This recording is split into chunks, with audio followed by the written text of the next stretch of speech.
사도행전 14장 8절에서 18절까지의 말씀입니다. 신약성경 212면에 있습니다. 사도행전 14장 8절에서 18절까지의 말씀입니다. 루스드라에 발을 쓰지 못하는 한 사람이 앉아 있는데 나면서 걷지 못하게 되어 걸어본 적이 없는 자라.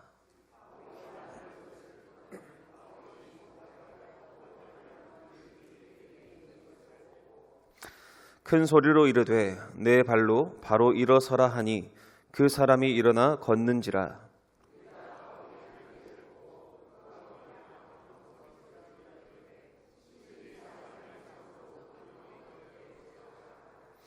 바나바는 제우스라 하고 바울은 그 중에 말하는 자이므로 헤르메스라 하더라.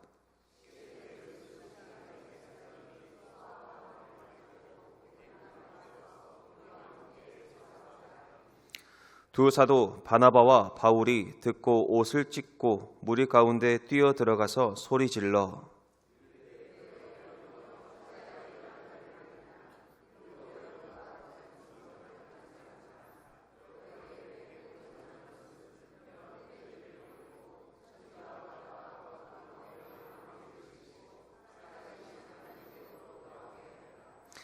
하나님이 지나간 세대에는 모든 민족으로 자기들의 길들을 가게 방임하셨으나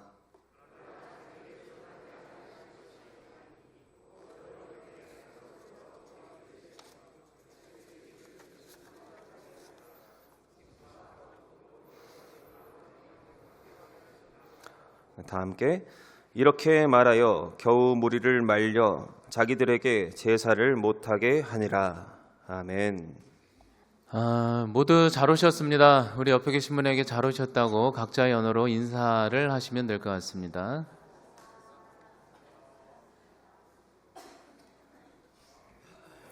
네. 송구 영신 예배가 11시 30분 저녁 오후 11시 30분에 진행되고요. 특세는 또 그 다음 주에 이제 월요일부터 진행이 되게 되어 있습니다. 기도 제목 오늘 나갔을 거예요. 이제 세 가지의 신년을 위한 기도 제목 세 가지 잘 적어주셔서요. 특별 새벽 기도회 때 제출해 주시면 될 것 같습니다. 우리 하나님께도 인사를 드립시다. 하나님, 우리가 여기에 있습니다. 저에게 찾아오세요. 우리 함께 인사합시다. 하나님, 우리가 여기에 있습니다. 저에게 찾아와 주세요. 아멘. 기도하겠습니다. 하나님, 2025년도 이제 마지막 주에 왔습니다. 우리 동성애 식구들 또 한 해 열심히 달려왔는데 각자의 삶에 맞게 결실을 맺어주시고 아직은 보이지 않는 삶의 결실이 있다 하더라도 주님 좌절하지 않게 하여 주시고 믿음으로 장차 있을 실상이 될 하나님 그 열매를 바라보며 다시 한번 한 발 한 발 내딛는 우리 동성애 식구들 되게 하여 주시옵소서. 아버지 하나님, 그런 의미에서 또 돌아오는 새로운 한 해를 기다리며 예배를 드립니다. 오늘 예배 드릴 때 기쁨이 넘쳐나게 하여 주시고 회복이 있게 하여 주시옵소서. 예수님의 이름으로 기도하옵나이다. 아멘.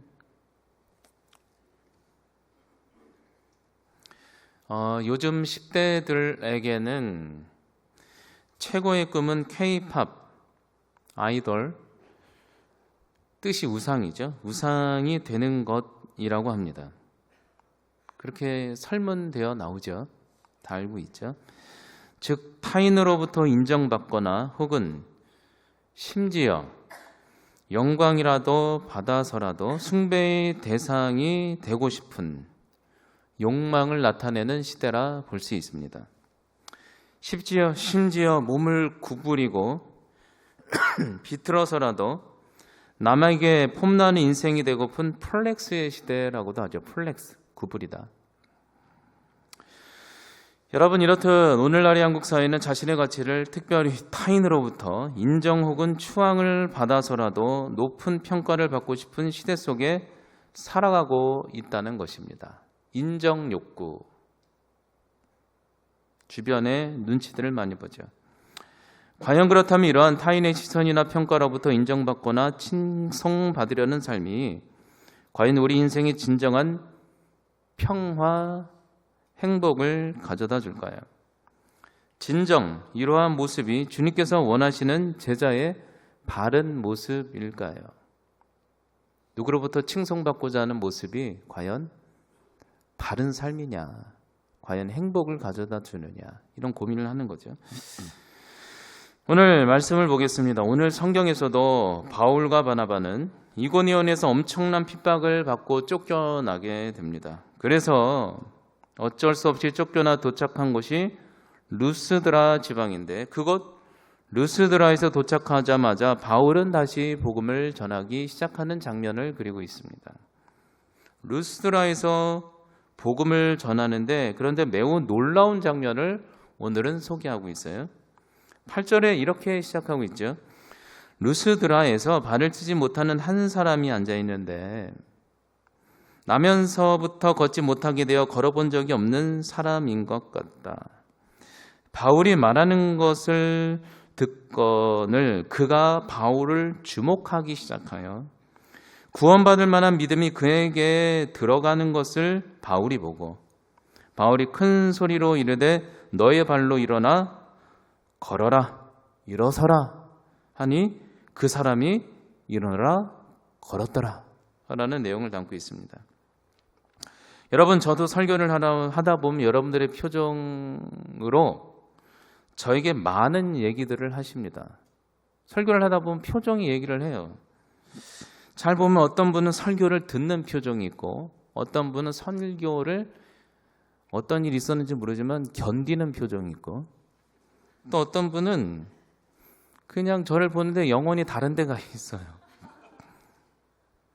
오늘 바울이 설교를 하는데 맨 앞줄에 걷지 못하는 사람이 처음에는 예사롭지 못하게 그냥 여기저기 보더니 서서히 집중해서 구원받을 만한, 고칠 만한 믿음이 그에게로 들어가는 것이 보이기 시작했다는 거죠. 졸다가 점점 눈을 뜨는 거죠. 그러자 바울은 그를 향해서 믿음으로 선포하길 일어나 걸으라 선포했다는 거죠. 그런데 그는 놀랍게도 그 자리에서 벌떡 일어나 걷기 시작했다는 것입니다. 믿음이라는 거죠. 믿음만이 사람을, 자기 자신을, 인생을 세울 수 있다는 거죠. 여러분, 그런데 그때 그 바울의 모습을 본 루스드라 사람들의 재미있는 반응을 보십시오. 여기 포인트죠. 11절에 이렇게 나와 있어요. 무리가 바울이 한 일을 보고 루가오니아 방언으로 소리질러 이르되 신들이 하나님의 형상으로 우리 가운데 내려오셨다 하여 바나바는 제우스라고 바울은 그 중에 말하는 헤르메스라 하더라. 여러분, 사람이 너무 놀라면 본능적으로 사투리가 튀어나온다고 합니다. 전라도 사투리는 뭐 놀라운 거 보면 제가 챗GPT 찾아봤더니 이렇게 나와 있더라고요. 시방 뭐 하는겨, 뭐 충청도는 몽겨, 뭐 이렇게. 루스드라 사람들도 사투리가 튀어났다는 거죠. 바울과 바나바를 보고 너무 놀래서 제우스, 헤르메스인겨 뭐 이랬다는 거예요. 최고의 신이 나타났다고 재물까지 들고 와서 칭송 영광을 돌리려는 장면이 오늘의 장면이죠. 재밌죠. 여러분, 이런 장면 속에 오늘 바울과 바나바는 그들은 과연 기분이 어땠을까? 모두가 다 신이라고 추앙하려는 이 영광받는 자리에 그들도 동일하게 좋아했을까? 이 한국 사회처럼 여러분들에게도 누군가 바울처럼 누군가 여러분들을 향해 당신은 최고의 신이라고 과도하게 칭송 인정이라도 한다면 과연 여러분들의 기분은 어떠할 것 같습니까? 저 사람 보는 눈이 있네? 당연한 대우라며 우상된 것처럼 마냥 좋아하지 않습니까? 아니면 그런 자리를 억지로 만들거나 쫓아다니지는 않습니까? 칭송을 못 받으면 못 견디는 거예요. 그냥 내 존재성. 여러분, 계속해서 봅시다. 그러자 오늘 바울과 바나바는 어떤 이런 세상의 루스드라 사람들의 최고의 신이란 이러한 칭송 앞에 과연 그들은 어떻게 반응하고 있습니까? 14절에 이렇게 얘기했죠. 두 사도 바울과 바나바는 듣고 자신을 신으로 칭송하려는 과잉 칭찬들 칭송 앞에 듣고 옷을 찢고 무리 가운데 뛰어들어 소리질러 이르되 여러분이 어찌 이런 일을 하느냐 우리도 여러분들과 같은 성경을 가진 동일한 사람이라 이렇게 얘기하는 거죠. 여러분 재밌지 않습니까? 오늘 바울과 바나바는 놀랍게 소리 지르고 옷을 찢었다는 것입니다. 그리고 제사를 금지했다는 거죠. 이 본문을 보면서 오늘 바울 너무 오버한다고 생각하지 않습니까? 여러분 과연 어떤 상황에 옷을 찢으며 분노하십니까? 우리는 너무나도 억울하거나 상대가 나를 무시할 때 옷을 찢지는 않습니까? 누가 무시하면 목 찢고 막 화가 나잖아요. 막 날 무시하냐고. 근데 오늘 반대로 바울과 바나바는 그를 알아주려고 신처럼 칭송하는데 옷을 찢었다는 거죠. 여러분 여기서 종교인과 참된 제자 성도의 명확한 차이를 보여주고 있는 거죠. 세상 사람들, 종교인들의 특징은 세상 사람들의 시선과 평가만이 매우 중요하기 때문에 자신들을 신이 된 것처럼 왕처럼 추앙하는 것을 너무나도 좋아하고, 그러나 주의 사람, 참된 제자와 교회는 옷까지 찢어서라도 자신의 존재가 죄인인 것을 인식하고 하나님 앞에만 영광 돌리는 멋진 인생이 제자라는 거죠.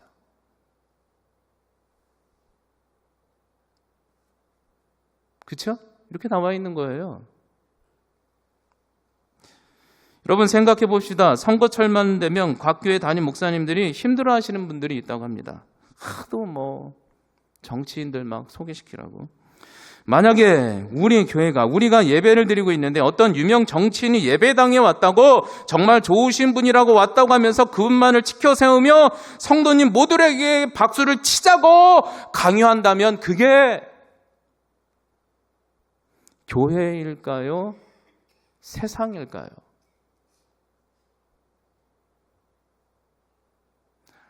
많은 분들 소개하는 건 괜찮죠. 여러분 와서 이렇게 하는 건 예배 끝나고. 교회는, 성도는 주님께만 영광. 그게 우리를 살 길이라는 거예요. 여러분 오늘 바울과 바나바는 자신을 신처럼 우상화하고 추앙하고자 하는 사람들에게 옷을 찢으며 예수님만 높이는 것, 그것이 참 교회의 성도라고, 그것이 우리가 살 길이라고 얘기하고 있는 거예요. 우리 존재성이 살 길이라고. 여러분 생각해 봅시다. 과연 오늘 바울과 바나바는 자신을 과잉 칭송하는 사람들로부터, 그들은 적극적으로 말렸어요. 아니다고. 사람은 칭송받을 대상이 아무도 없다고 인정하는 거죠. 과연 그러나 우리 자연인은, 보통 사람들의 내면 안에는 과연 무엇이 꿈틀꿈틀 도사리고 있습니까? 이게 우리의 본능이죠. 99% 갖고 있는. 요한복음 5장 44절 이렇게 나와 있어요. 너희 모두는 서로 영광을 취하기를 좋아하고 유일하신 하나님께로부터 오는 영광은 구하지 아니한다. 하나님의 영광을 가로채서라도 엄청 칭찬받고 싶잖아. 인정받고 싶고. 너희 존재성. 아니야? 이런 얘기예요. 예수님이. 여러분 볼까요? 어떤 아이가 어머니와 함께 결혼식장에 가서 물어봤다고 합니다. 어떤 아이가 어머니랑 결혼식장 간 거예요? 물어보기를, 엄마, 왜 저 신부는 하얀 옷을 입어요? 신부 하얀 옷 입잖아요. 그랬더니 어머니가 아이에게 말하기를, 신부의 마음이 백옥같이 하얘서 그런 옷을 입는 거야. 그러자 어린 딸이 이상하다는 듯이 엄마에게 재차 묻기를, 그럼 엄마, 저 신부 옆에 신랑은 왜 양복이 검은색이에요? 아무 얘기를 못했다는 거죠. 여러분 이렇듯 우리가 사실 보면 사람 마음 안에 하얀 마음이 있는지 검은 마음이 있는지 사람의 시각으로는 도무지 알 수도 드러낼 수도 없죠. 그러나 사실 우리가 분명히 알 수 있는 것은 무엇이에요? 오늘의 우리가 함께 읽었던 말씀처럼 본능적으로 누구나다가 하나님의 영광을 가로채서라도 다른 사람부터 엄청난 인정과 영광을 받고 싶어하는 인정 욕구가 가득하지는 않습니까? 어떤 것 같으세요? 파스칼이 참 멋진 얘기를 했어요. 파스칼이 유신론적 실존주의자의 초기가 파스칼이었잖아요. 그가 이렇게 얘기해요. 인간을 정의할 때 이렇게 표현했어요. 인간은 타인으로부터 타인으로부터 칭송받고 싶어 안달나는 존재들이다. 타인으로부터. 그래야 존재성을 인정받는다. 심지어 이러한 비판의 글을 적은 나조차도 이 글을 통해 다른 사람들로부터 칭송받고 싶어한다. 벗어날 수가 없다. 인간은. 그래서 모든 인간은 그 타인의 시선 때문에 지옥까지 달려간다. 참 멋지지 않습니까? 막 다른 사람 비판하는 분 보세요. 그 사람 딱 세워놓으면 어떤 거세요? 똑같아요. 왜 비판해요? 자기 안 알아준다고. 깎아내려서라도. 기억하십시오. 우리 마음 안에 하나님의 영광을 가로채서라도 세상 사람들로부터의 평가의 시선으로부터 내 존재성을 인정받고 신처럼 칭송받고 싶은 욕구로 가득하다고 성경과 파스칼은 자기 실존을 보는 거죠.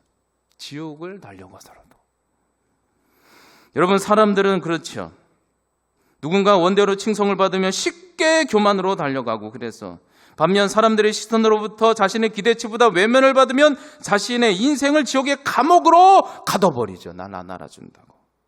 그래서 서로 칭송받고자 하나님의 영광을 가로채서라도 서로가 서로를 괴롭히며 목숨을 걸고 전쟁을 만들어서라도 지옥으로 만드는 존재가 인간이라는 거예요.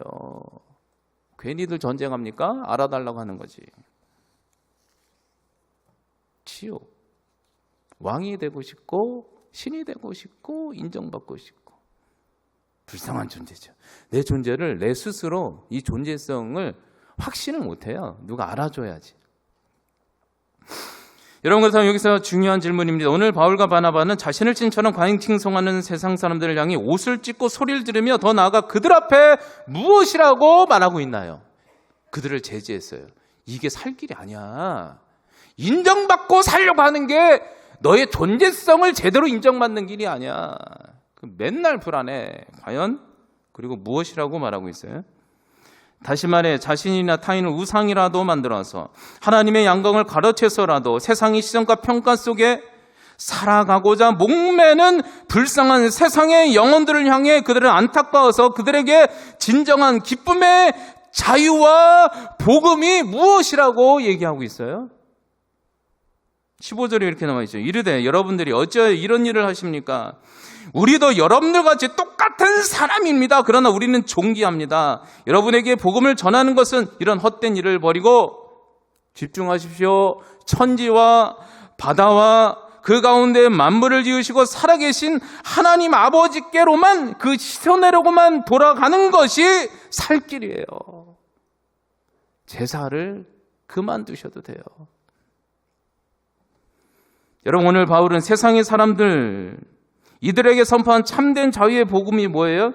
이제는 더 이상 세상 사람들의 평가와 시선과 혹은 칭찬 혹은 비난이라는 열매 속에서 더 이상 노예처럼 끌려가지 않아도 되고 제사하지 않아도 되고 당당하게 살아도 된다고 선언하는 거죠. 그래서 오직 우리가 경배해야 될 대상은 누구냐? 우리를 위해 십자가에서 죽기까지 동일하게 사랑하신 예수 그리스도의 변함없는 사랑의 시선 앞에 우리가 파묻히는 것. 그분의 존재성으로 우리를 바라보고 오직 그분만 경배하고 영광 돌리는 게 진정한 행복이 있다는 거죠. 더 이상 사람들의 시선으로부터 노예처럼 끌려다니지 않아도 된다는 거예요. 제사하지 않아도 된다는 거예요. 누구의 시선 속에? 만물을 만드시고 우리를 사랑하신 그리스도의 사랑의 눈동자를 통해 나를 보는 거죠. 그리고 그분만 경배하는 것. 경배한다는 게 그런 의미가 있는 거예요. 그분의 시선 속에만 나를 바라보길 원합니다. 다 큰 성인아기 만약 여기 독약이 있다고 해서 평생 이것을 마시지 마십시오 하면 성인이라면 절대 마시지 않을 것입니다. 왜냐하면 이게 독약인 걸 알거든요. 살아보니까. 그러나 어린아이한테, 유아기 아이한테 이 독약이니 먹지 말라고 하면 크게 달라고 떼를 쓸 것입니다. 왜냐하면 이 독약이 영적 분별이 없으니까, 의식적 분별이 없으니까 이 세상의 칭찬과 평가가 얼마나 무서운지 모르고 쫓아다니는 거죠. 이거 완전 죽는 건데 이거. 볼까요? 먼저 좋은 예부터 한경직 목사님 기억해 볼 필요가 있죠. 1992년 6월 세계 인류 평화 영적 증진에 기여한다고 템플턴상 몇 분 안 주는 이 평화의 상을 수상받게 됩니다. 그때 수많은 사람들이 한경직 목사님을 나와서 예수님처럼 칭송하고 축하하고 있어요. 막 대단한 목사님이라고 막. 근데 그 순간 한경직 목사님이 사람들 앞에 갑자기 일어나서 예상 못한 고백서를 낭독했죠. 유명한 말을 했죠. 이렇게 얘기했어요. 저는 목사님이 상을 받을 때 하나님 앞에 그리고 여러분들 앞에 철저한 죄인인 것을 이 자리를 들어서 다시 한번 고백합니다. 저는 과거 신사참배도 거부하지 않은 죄가 많은 이력도 있는 사람입니다. 이 상과 칭찬은 저에게 너무나도 과분하고 전혀 합당하지 않습니다. 이 자리에 저를 서게 하시는 오직 하나님이시며 하나님의 용서와 긍휼만은 저를 찬양할 뿐입니다. 얼마나 멋집니까? 죄인인 거. 여러분 누군가 칭찬해 줄 때 여러분 과거에 하나님 알고 계죠? 알고 계시죠? 그 전적을 한번 떠올려 보세요. 모르는 거, 알고 있는 거 얼마나 더럽게 살았는가. 아닌가요?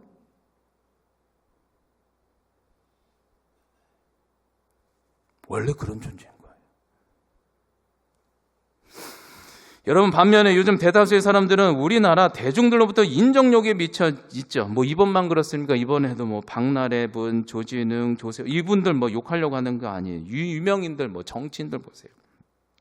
우리나라는 그런 식이죠. 대중들로부터 뭐 인기 많을 때 우상처럼 막 지켜 세워요. 막 그냥 하늘로 날아가서. 그러니까 본인도 어린아이 같으니까 교만으로 달려가죠. 그러다 결국 반면 그 과거에 다른 사람도 아니에요. 다른 사람도 똑같이 과잉 칭찬하던 사람이 한순간에 돌변해서 돌을 던지고 비난하고 지옥으로 끌고 가요. 안 보이십니까? 사람 아무리 잘해줘도요. 10년을 잘해줘도 한 번 삐지면 팩 돌아설 거야 안 돌아설 거야? 그게 인간이에요. 서로 말 조심하라는 거예요. 10년, 20년 잘해줘도요, 자식도 그냥 한 번 싹 돌아서요, 그냥, 사람은. 우리나라 속담도 있잖아요. 검은 머리 짐승은 내 자신도 그 얘기 하는 거죠. 인간이 원래 그런 거예요. 그래서 기본, 나쁘다는 게 아니라 인간이 그래서 기본이 배신이라는 거예요, 그게. 그런데 누가 누구를 그 시선 속에 머물러요.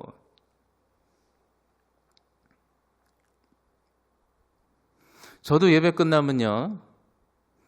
저에서 제가 나갈 때 보면은 저를 뭐 기쁘게 해주시려고 위로해 주시려고 과잉 칭찬해 주시는 분이 좀 많으셔요. 우리 교회 너무 좋으니까. 너무 감사하죠. 너무 좋아요. 저 칭찬 듣는 거 좋아합니다. 뭐 싫어하는 사람 있습니까? 욕하는 것보다. 근데 뭐 어떤 분은 말씀이 좋다고 그러고 뭐 그날 분명히 졸았는데 뭐 뻔히 봤는데 뭐 목사님 인상이 좋다고 그러고 또 어떤 분은 또 얼마 전에 목사님 30대 같다고. 근데 그럴 때마다 요즘 들어서 이제 주님께서 그러시는 것 같아요. 현우야, 절대 속지 마라. 인사말이다. 이렇게.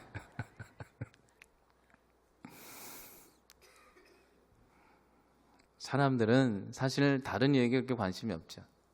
한번 생각해 볼 필요가 있다는 거예요. 제사 지내지 말라를 좀 더 철학적이고 영적이고 인문학적으로 보면 이게 맞는 얘기예요.